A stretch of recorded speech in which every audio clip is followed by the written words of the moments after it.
For centuries, tales of rare spices, an ancient culture, and beautiful landscapes have drawn ships across the world to this small island. Join us in the second part of Asian Air Safari's adventure through age-old Sri Lanka.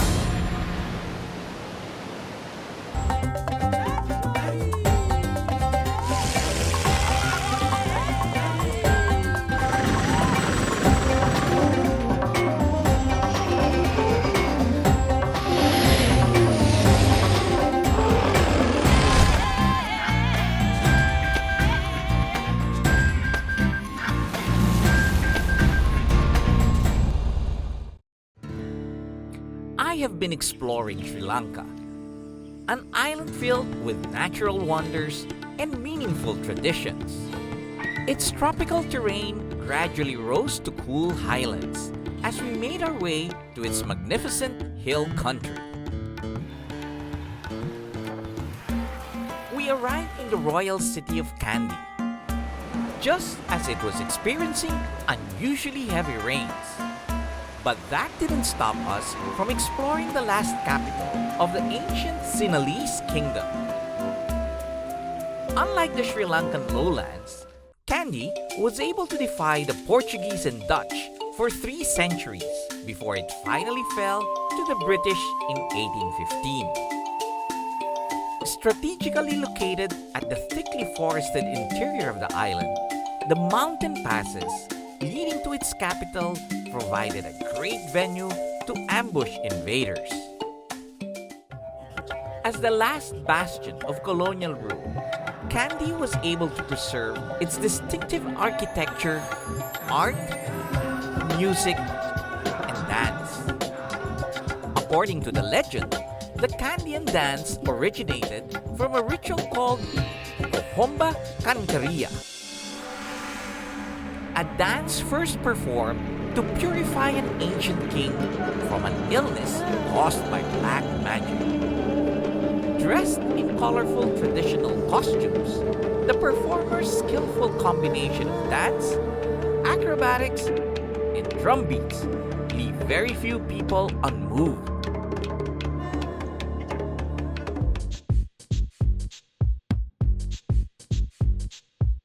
The routine ends with a thrilling walk on fire, which I enjoyed watching but could not imagine doing in this lifetime.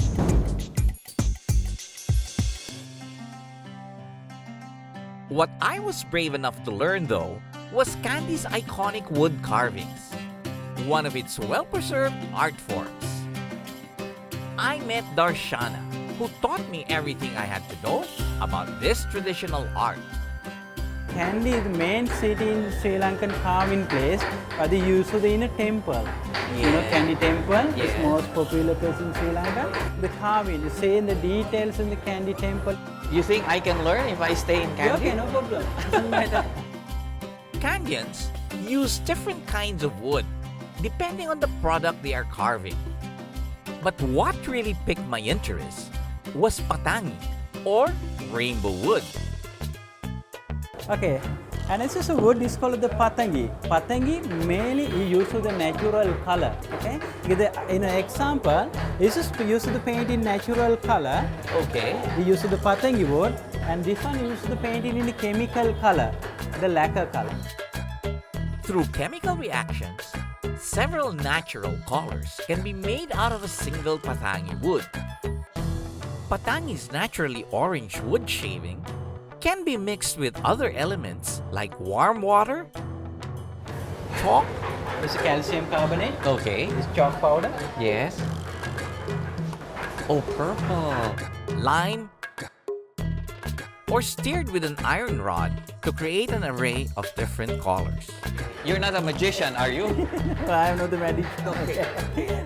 Darshana explains that natural paint seeps into the wood, produces matte color, and lasts longer. While chemical paint produces glossy finish that may fade through time. But no matter what paint they use, it is undeniable that the canyon wood carving is a Sri Lankan treasure, handed down to many generations of passionate and hard-working artisans. Since time immemorial, Sri Lanka has been known as Ratna Dwipa, or the Island of Jewels. As early as 500 BC, its people have been setting rough stones found in rivers into crude jewelry. These were bartered with foreign traders, eventually reached other parts of Asia and Europe. Of the world's 80 types of gems, Sri Lanka yields 45 kinds. The most popular and most expensive is the famous Ceylon sapphire, whose unique color and luster outshines any other sapphire. Hoping I could dig up one of these precious gems, I asked Amit to teach me how they are mined. Wow, so this is how a mine looks like, huh? Yes, this is the model of the mine, sir. I see. Tunnel are not quite like this, sir. Narrow than this. Height also very shorter than So you this. have to People crawl. go inside, bend in and go inside. Wow, that's hard work and scary if you have claustrophobia. These are the people are breaking the bearing gravels Yes, and collect the everything and bring up to the top of the mine. they're the ones that And break after it. collect that things, and people are washing that one Yes. with a particular basket for that.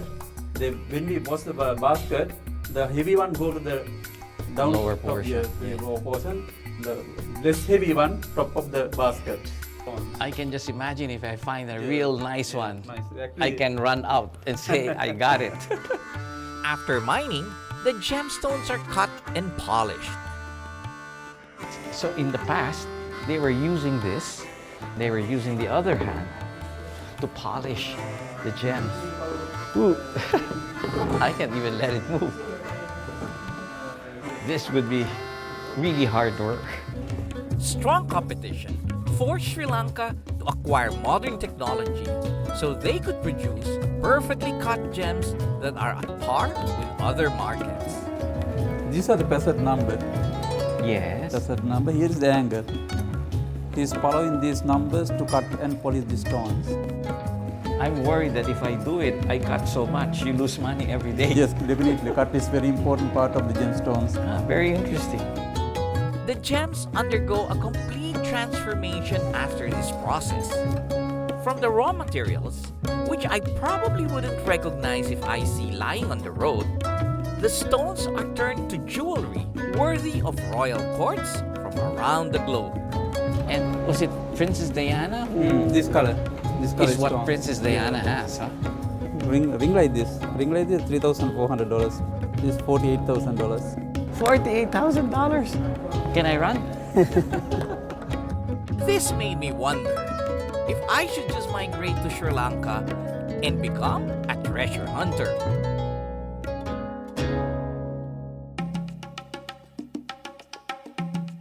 But one treasure that most Sri Lankans consider very precious can be found here in Kandy, at the Temple of the Tooth, or Sri Dalada Maligawa, home to the sacred relic of the Tooth of Buddha, an item of veneration for all Buddhists.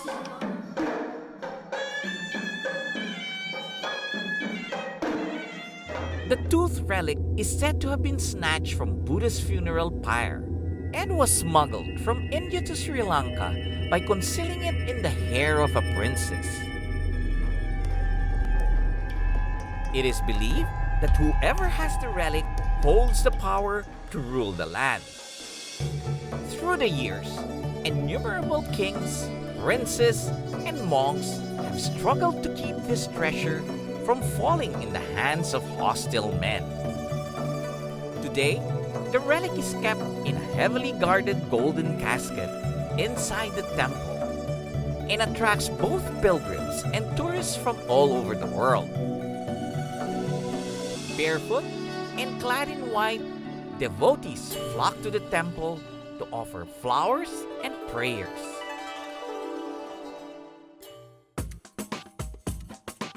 But the most number of pilgrims congregate in Kandy in August, the month of Esala, to celebrate one of the oldest and grandest Buddhist festivals in Sri Lanka. Esala Perahera is an annual 10-day procession of traditional dances and elegantly adorned elephants.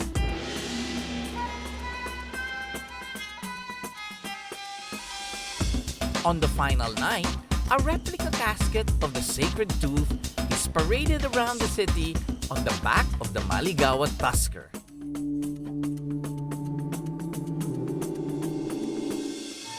Up next, we descend to Sri Lanka's dry plains to explore its natural and historic wonders.